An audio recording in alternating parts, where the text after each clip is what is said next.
I died on the street, curled up like a stray dog in the biting Chicago winter.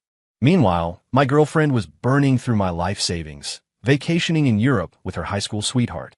I hated it. I hated myself for buying into her garbage about how controlling the finances gives me security. Fortunately, fate gave me a do-over.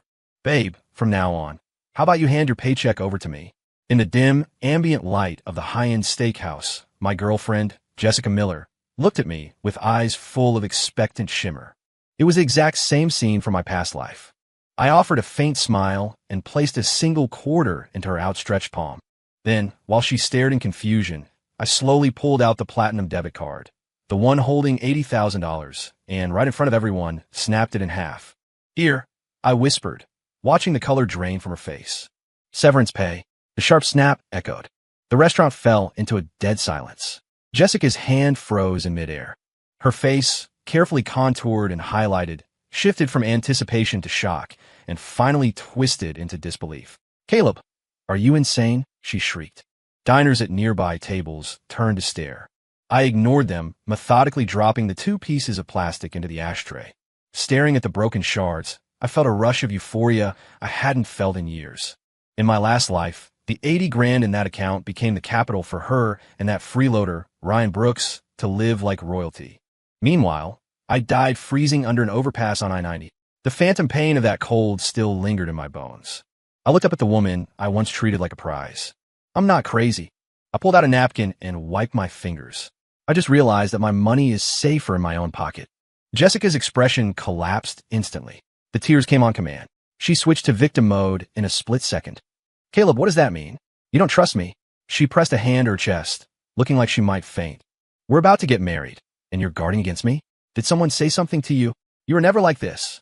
If this were the old me, I would have panicked, begged for forgiveness, and handed over my soul.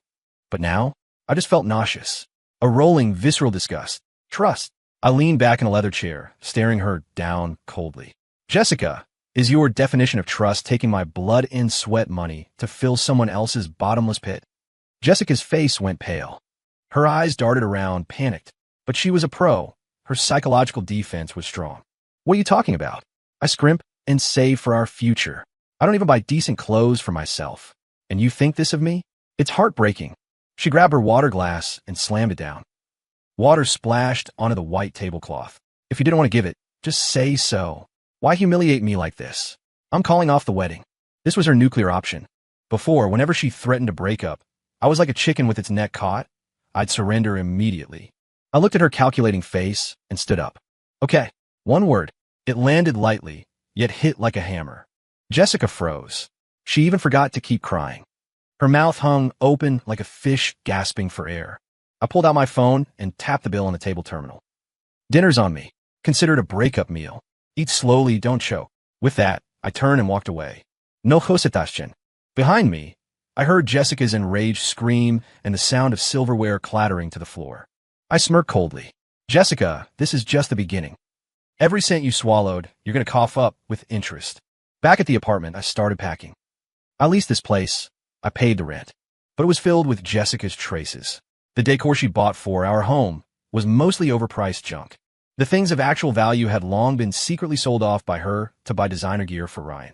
30 minutes later, the front door violently rattled. Jessica stormed in. Her mascara was running, hair messy, eyes red and swollen. She was genuinely panicked this time. I had never said the word breakup with such finality. Caleb Stone, you bastard. She threw her purse on the sofa and lunged to grab my arm. I sidestepped. She grabbed empty air and nearly face-planted. You're dodging me? You seriously dodged me. Jessica screamed in disbelief. Keep your hands to yourself. I sat in the armchair, opened my laptop, and didn't spare her a glance. Use your words.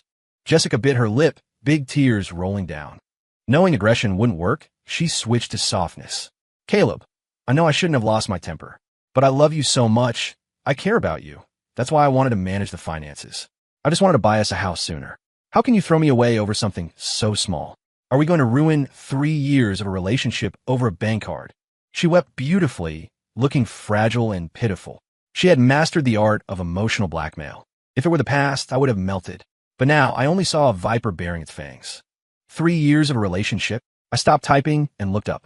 Since you brought up the relationship, let's settle the accounts.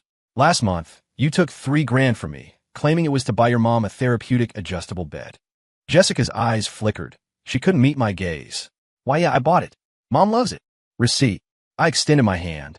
What? She froze. For a $3,000 item, there's a receipt, right? Warranty card. I pressed, my voice calm. My back's been hurting. I was thinking of getting the same model. Jessica's face flushed red. What do you mean? You think I embezzled it? The receipt. Mom lost it. Are you interrogating a prisoner? She turned angry to cover her shame, her voice rising an octave. That 3 grand? I knew where it went.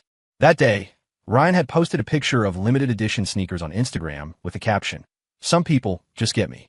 Price tag, exactly $2,950 plus tax. I let out a cold laugh. Lost it? No problem. The store has digital records. I'll visit your mom tomorrow and help her find the invoice. Jessica panicked. Her mom had never seen a therapeutic bed. If I went there, the lie would pop instantly. Don't go, she shrieked, blocking my path. Realizing she was overreacting, she quickly backpedaled. Mom's not feeling well lately. She doesn't want visitors. Caleb, do you have to be so petty? It's just 3 grand. I'll pay you back later, okay? I looked at her like I was watching a clown. Okay. I closed the laptop. Pay me back now. And the 8 grand you took for investing and the 5 grand for your brother's tuition. Total is $16,000. Venmo, Zelle, or wire transfer. Now, Jessica's eyes widened as if she was meeting me for the first time. Are you crazy? Where am I supposed to get that kind of money? You don't have it. I stood up, towering over her. Then shut up. From today on, expenses in this house are 50/50. And don't even think about touching another cent of mine. I turned, walked into the bedroom, and locked the door. Outside, Jessica kicked the door hard. Her vicious cursing filtered through the wood. Caleb Stone, you're going to regret this. I lay on the bed, staring at the ceiling. Regret? My only regret was not seeing her true face sooner in my last life. My phone buzzed. A text from Jessica. A photo of a small scratch on her wrist. Caption. If you don't forgive me, I'll die right here. Expressionless. I typed back 4 words. Don't stain the hardwood. Then I silenced the phone. That night, I slept more soundly than I had in years. The next morning, the dining table was full. Pancakes, eggs, bacon, my favorites. Jessica was wearing a silk robe, acting busy in the kitchen. Seeing me, she plastered a fawning smile on her face. Morning, honey. Eat while it's hot. It was as if yesterday never happened. Her ability to change masks deserved an Academy Award. I didn't pick up a fork, just watch her perform. Caleb, I thought about it all night. Yesterday was my fault. I shouldn't have yelled, and I shouldn't have lied. The bed.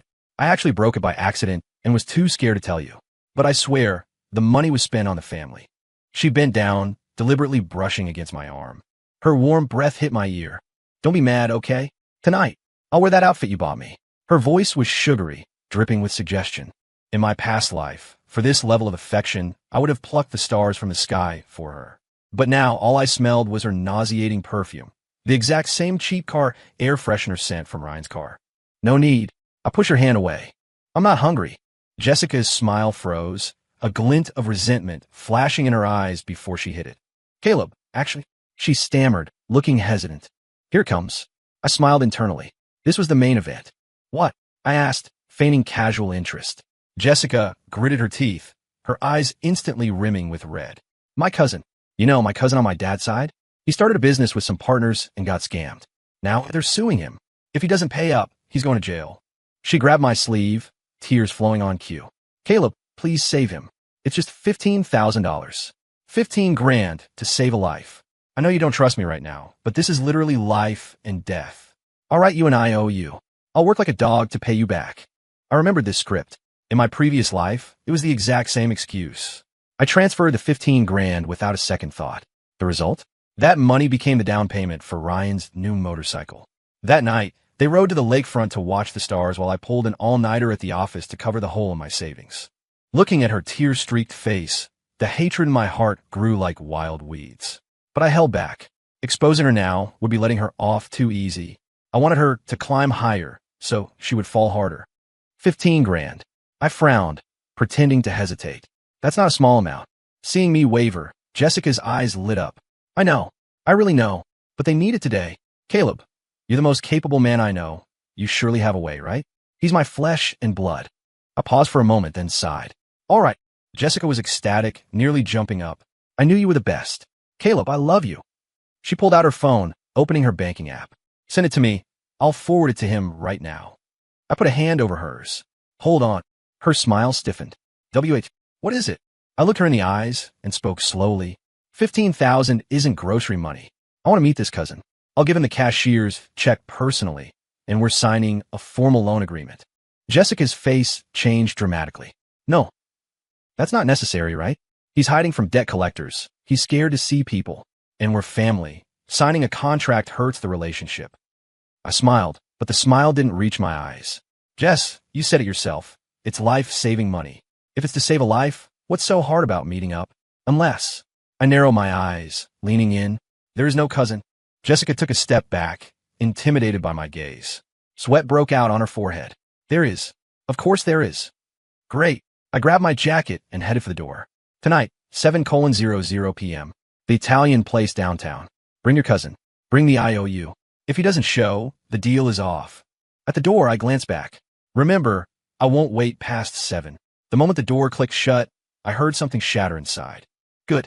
Jessica, go find your cousin. The man who treats you like an ATM, just like you treat me. I can't wait to put on a show for you two tonight. At 6 p.m., I arrived at the restaurant early. I wasn't alone. I brought my best friend, Mike Tank Kowalski. Tank was a loud guy who hated liars and freeloaders. In my last life, he tried to warn me about Jessica 1,000 times. I not only ignored him, but cut ties with him to defend her. This time, I wanted him to have a front row seat to the destruction of these two grifters. Caleb, what's the play here? Tank looked suspicious. You said that vampire Jessica wants money again, and you're buying them dinner? Did water get into your brain again? I poured him some water and smiled. Relax. Today, the water is boiling, and it's for scalding pigs. Tank paused, then grinned wide. All right, I knew you'd wake up eventually. To lower Jessica's guard, I Venmo'd her $500. Note, thanks for breakfast. Buy a new dress so you look nice tonight. This was bait. You have to spend a little to catch the wolf. Sure enough, within a minute, she replied with 3 heart emojis. Hubby is the best. We'll be there soon. She thought I had reverted to being her easy-to-manipulate lapdog. She thought I was already hooked. Little did she know, this was just the appetizer before the execution. 7 p.m. sharp. Jessica walked into the booth arm in arm with a man. He was wearing trendy streetwear, hair slicked back with too much gel. He looked the part of a cool guy. It was Ryan Brooks, my rival, and the scammed cousin Jessica invented. Seeing another person in the booth, Jessica froze. Caleb, this is... I stood up, smiling. This is my childhood friend, Tank. He's a legal consultant. Hearing about your cousin's trouble, I asked him to come along to review the paperwork. Since 15 grand is a lot, we need a professional. Ryan's face went rigid. His eyes darted around, terrified of making eye contact with Tank. This isn't necessary, is it? Ryan laughed dryly, his voice weak. We're all family. A quick signature is fine. Bang. Tank slammed his car keys on the table. The noise made Ryan jump. That won't work. Tank was blunt, and his acting was terrifyingly genuine. You got scammed, you gotta fight back. How can you just roll over? Come on, cuz, tell me. What's the company that scammed you? Who's the owner? You bring the contracts? I know people in the legal system. I can run a background check in 5 minutes. Ryan was sweating bullets. He stammered, unable to form a coherent sentence. It was a friend. Don't want to make a big scene. Private deal. No contract. Jessica jumped in to save him. Oh, Tank, stop grilling him. My cousin's timid. Getting the debt paid is the priority. Otherwise, they're going to come hurt him. She kicked me under the table while speaking, giving me desperate looks. Give the money already. I swirl my red wine, watching these two terrible actors like ants on a hot pan. Cousin, I spoke suddenly. My voice wasn't loud, but it silenced the table. You said your business failed. So why did I hear that you just picked up a Kawasaki H2 last week? The down payment was exactly $15,000, wasn't it? Ryan's fork clattered onto his plate, then bounced to the floor. The air solidified. Only the hum of the HVAC system remained. Ryan's face looked like he'd been slapped, flushing red, then turning white. He scrambled to pick up the fork, trying to hide his shaking hands. Jessica's smile froze on her face like cheap glue. Caleb, who told you that? That's not true. That's his friend's bike. He just borrowed it for a photo. She was still struggling. I pulled out my phone and opened a screenshot. It was from a burner account Ryan used on a motorcycle forum. Picked up the beast. Thanks to my baby for the support. In the photo, he was hugging the black and green monster, grinning like an idiot. And in the background, a hand was making a peace sign. On the wrist was the Cartier bracelet I had bought for Jessica. I turned the screen toward them. The brightness was blinding. That bracelet looks familiar. Borrowed from friend too. Jessica saw the photo and her pupils constricted. She never imagined I would find Ryan's alt account. Her lips trembled, trying to form an excuse, but nothing came out. Tank figured it out immediately. He slammed the table and stood up. Holy SHD, this isn't a cousin. This is a sugar baby. Jessica, you're using Caleb's money to keep a side piece. That shout ripped away the last fig leaf. The waiter, walking in with appetizers, froze at the door. Other diners began to point and whisper. Ryan couldn't take it anymore. Guys like him, freeloaders, cared most about their fragile egos. He exploded in shame and anger, pointing a finger at me. Caleb, are you done? If you don't want to lend it, don't. Why the background check? Jessica is dating you. She didn't sell herself to you. So what if she spends some money? If you're a man, come at me. Don't bully a woman. Gaslighting at its finest. I laughed. I actually laughed. Come at you? You think you're worthy? I slowly pulled a black voice recorder from my pocket. I had planted it in the sofa cushions back at the apartment yesterday, right when Jessica made that phone call. I hit play. Max volume. Jessica's shrill, mocking voice echoed through the restaurant.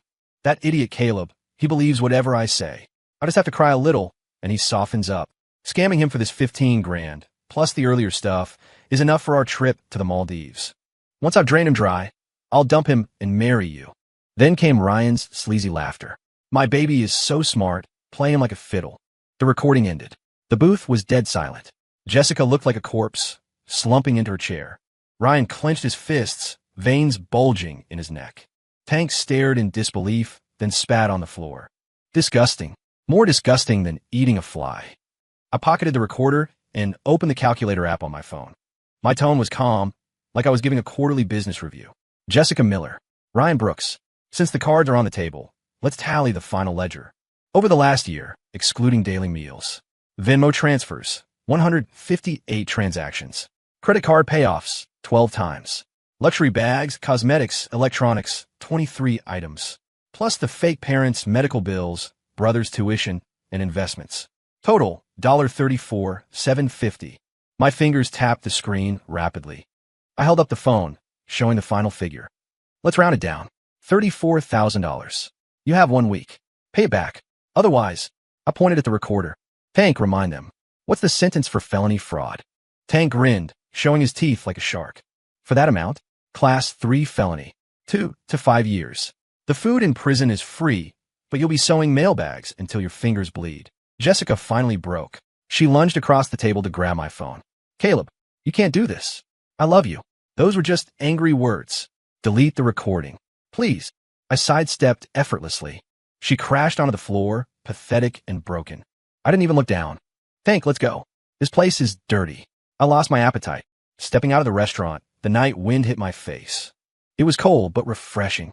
I knew this was just step one. The real show was yet to come. That night, I didn't return to the home. Instead, I called a locksmith. Changed the locks. Reset the keypad. All in one go. Then I hired 2 cleaners.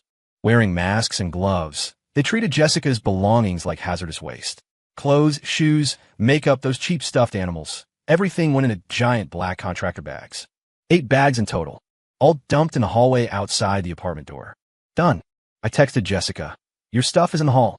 Pick it up before midnight or the building management trashes it. Then blocked. 30 minutes later, the hallway camera alerted my phone. Pounding on the door. Jessica's hysterical, screaming followed. Caleb, open the door. You can't kick me out. This is my home. I have tenants' rights. I'll sue you. I sat on the couch, legs crossed, watching the security feed on my iPad. On screen, Jessica's makeup was ruined, looking like a banshee. Ryan stood next to her, holding a motorcycle helmet, looking menacing. Don't waste breath on him. Kick it in. Ryan was brainless. Relying on his gym muscles, he actually started donkey kicking the door. Thud! Thud! The reinforced steel door vibrated, but held firm. I had upgraded this door specifically. His kicks were doing nothing but destroying his ankles. I pressed the intercom button. My voice projected into the hallway, slightly distorted by the speaker. Kick away. Every dent is destruction of property. The smart lock is $500. The door frame is $2,000. You've already done enough damage for a weekend in county jail. Ryan froze mid-kick. The threat of jail sobered him up. Seeing force fail, Jessica went wild. She grabbed the contractor bags and smashed them against the walls, ripping clothes out and scattering them everywhere. Caleb Stone, you heartless prick. I gave you 3 years. This is how you treat me? I'll ruin you. I'll tell everyone you're an abusive monster. She grabbed a potted plant by the door and smashed it. Crash. Dirt and ceramic shards exploded. Then my shoe rack, the umbrella stand. Anything she could lift became a weapon against the hallway walls. Ryan joined in, hyping her up. Smash it. Break it all. Let him see what happens when he messes with my woman. They trashed the hallway like rabid dogs. I watched the screen quietly, finger hovering over the record button. The red dot blinked, capturing every second of high-definition stupidity. When they finally exhausted themselves, sitting amidst the debris panting, I picked up my phone and dialed 911. Yes, emergency. I need to report a break-in progress. Vandalism and threats of violence. I have video evidence. I poured myself a glass of wine, watching their ugly faces on the monitor. Truly, how did I ever think she was innocent and sweet? Maybe my brain had been waterlogged. Now the water was gone. Only a heart of stone remained. 10 minutes later, the police arrived. Seeing the destruction, the officer's face darkened. Who did this? Jessica and Ryan instantly deflated. Their arrogance vanished. Officer, misunderstanding. It's a domestic dispute. Jessica tried to use the lover's quarrel card. I opened the door. I handed the tablet with the video, along with the printouts of the fraudulent transfers and the audio recording, to the officer. Sorry, officer. Not a domestic dispute. We're broken up. She doesn't live here. This is attempted break-in and malicious destruction of property. The cop watched the video, then looked at the two pale faces. He waved his hand. Goofing. Watching them get shoved into the back of the cruiser, I felt only irony. This so-called true love was as fragile as wet paper in the face of the law. But this wasn't enough. I needed them to pay the real price. The kind that hurts for a lifetime. Leaving the precinct, it was already past midnight. Since the damage wasn't catastrophic, and it was a relationship issue, they were released with a court date and a bill for the cleanup and door repairs. But those few hours in holding were enough time for things to ferment. I edited the audio from the restaurant and the video of their hallway rampage. I highlighted Jessica's drain him dry comment and Ryan's freeloader admission. Then, I emailed it to the HR distribution list at Jessica's company. I posted it to the local motorcycle club's Facebook group Ryan frequented. And I sent it to the family group chat of their relatives back in their hometown. One stone, 1,000 ripples. The next day, Jessica was fired. Cause: gross misconduct reflecting poorly on the company. She cried and begged her boss, claiming she was framed. Her boss just played the audio recording. We don't employ liabilities. Ryan had it worse. The biker community hates posers. Finding out his bike was bought with scammed money from a girl's ex. He became the laughingstock. Sugar baby biker. He couldn't show his face at a meet ever again. Jobless and facing my lawsuit, the lawyer's letter demanding the $34,000 became the straw that broke the camel's back. Desperate, Jessica turned to Ryan. Ryder, sell the bike. Sell it and pay Kayla back so we can start over. In a cheap motel room, Jessica pulled Ryan's arm, begging. Ryan was already furious. Hearing this, he exploded. Sell the bike? Are you crazy? That's my baby. Why should I sell it? You borrowed the money. Your name is on the transfers, not mine. At that moment, the scumbag's true nature was revealed. Love? Future? In the face of money, it meant nothing. Jessica looked at the man in disbelief. Ryan, are you human? That money was spent on you. You said you'd take care of me forever. Ryan shoved her away. Take care of you? I can barely afford ramen. How can I feed you? If you weren't so stupid, we would have drained Caleb dry by now. Now look, no money and a criminal record. Jessica fell onto the bed. She finally saw clearly. The romance she thought she had was just a long con. Ryan, I'll kill you. She lunged like a banshee, scratching his face. Ryan backhanded her. Smack. Crisp and loud. Jessica was stunned. Get out. Don't let me see you again. Ryan slammed the door and left, leaving Jessica alone in the dingy motel, clutching her face, wailing, screaming her lungs out. But I knew she wasn't crying over losing me. She was crying over losing her meal ticket and facing massive debt. This is called karma. But it wasn't over. There was a whole family of vampires waiting for their turn. Jessica's parents showed up. These people were pieces of work. Back when we dated, they were all smiles, calling me son, while tricking me into buying appliances and paying for her brother's stuff. I thought it was filial piety. Now I see it was a pig butchering scam. They blocked the entrance to my office building, holding picket signs written in bold marker. Caleb Stone, abuser, fraud, drove EX to suicide. Standing next to them was Jessica's brother, a useless delinquent, holding a megaphone. Come look, everyone. This company employs a monster. Played with my sister's feelings, got her pregnant, and abandoned her. Now he's suing us for money. Where's the justice? It was rush hour. A crowd gathered. Colleagues whispered, pointing at me. If I were thinner-skinned, I might have paid them off just to make it stop. But I had already died once. Reputation meant nothing compared to revenge. I looked at these clowns coldly. No explanation, no arguing. I pulled out my phone. 911. Yes, I have a group trespassing and harassing employees. Public disturbance. Slander. I hung up and walked toward the signs. Jessica's mom saw me coming and immediately threw herself on the ground, rolling around. Help! He's hitting me.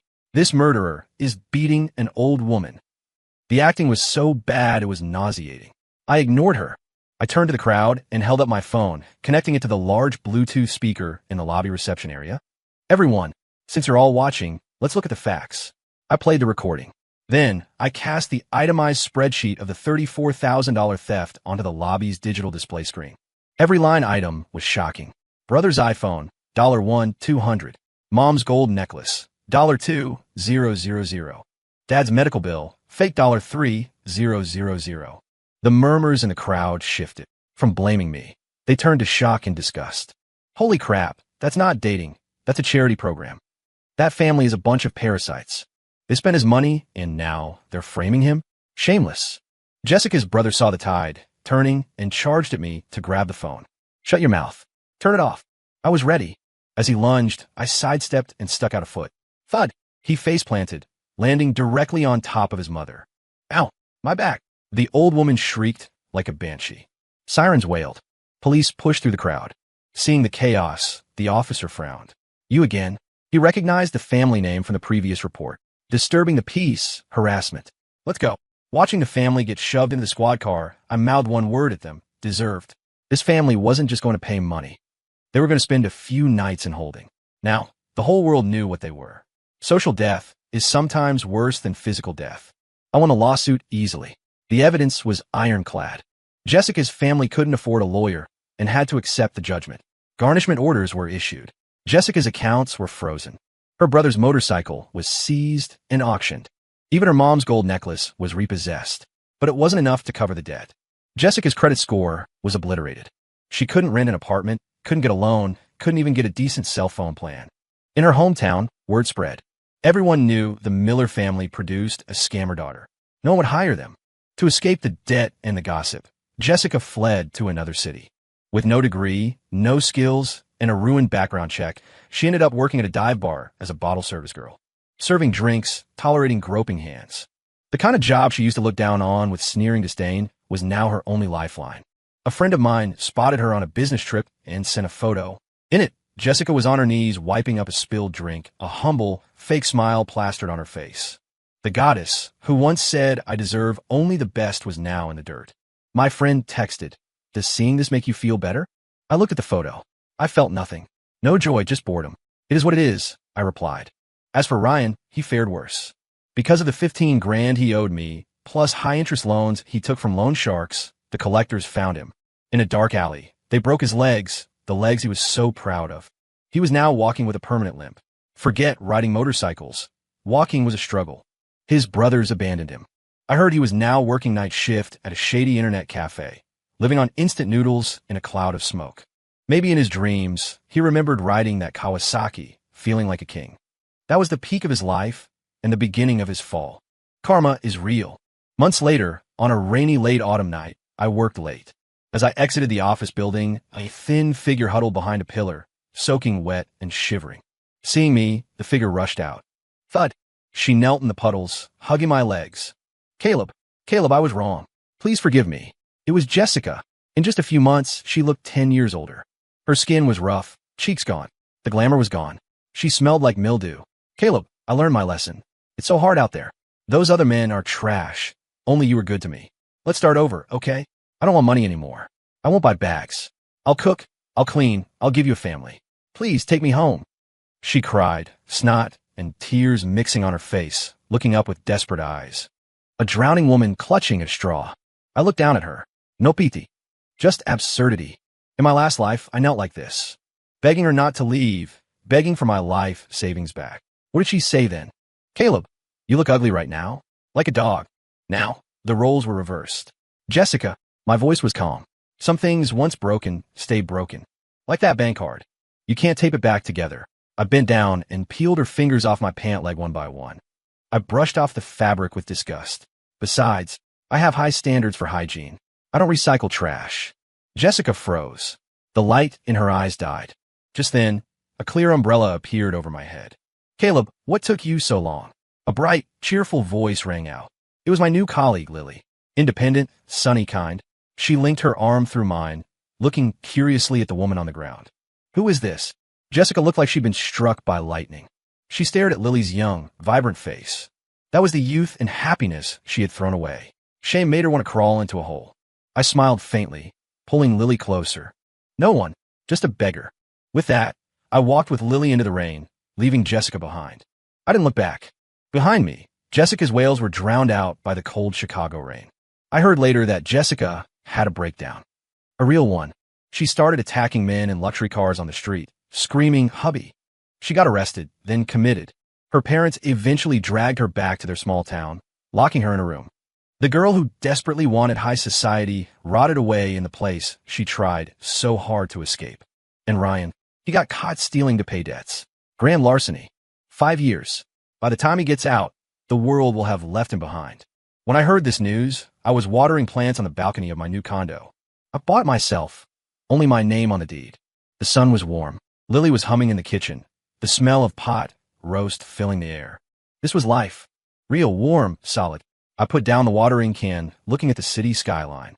The hate and pain from my past life evaporated like mist in the sun. Revenge was over. I didn't feel empty. I felt light. Because revenge isn't the destination. Living well is. Living a life 1,000 times better than theirs is the loudest slap in the face I could ever give to that garbage past. 1 year later, Lily and I got married. The wedding was simple. No convoy of limos, no extravagant banquet. Just our best friends and family. Tank was my best man. He cried harder than I did during the speech. Man, you finally, made it through the storm. The crowd laughed. I held Lily's hand, looking at the diamond ring on her finger. I bought it with my bonus. Not a massive rock, but it sparkled. Caleb Stone, do you take Lily to be your wife? The officiant asked. I looked into Lily's eyes. Only me reflected there. Clean, clear. No calculation, no grief. Ido. 2 words, heavy with promise. As we exchanged rings, I suddenly thought of that bank card I snapped in half. That was the end of my previous life, and the beginning of this one. If I hadn't snapped it that day, I might still be struggling in hell. In life, you have to be ruthless sometimes. Being ruthless to toxic people is being kind to yourself. Thankfully, I woke up in time. Thankfully, I snapped that ticket to the abyss with my own hands. And in return, I got this life, full of spring warmth and blooming flowers. Story complete.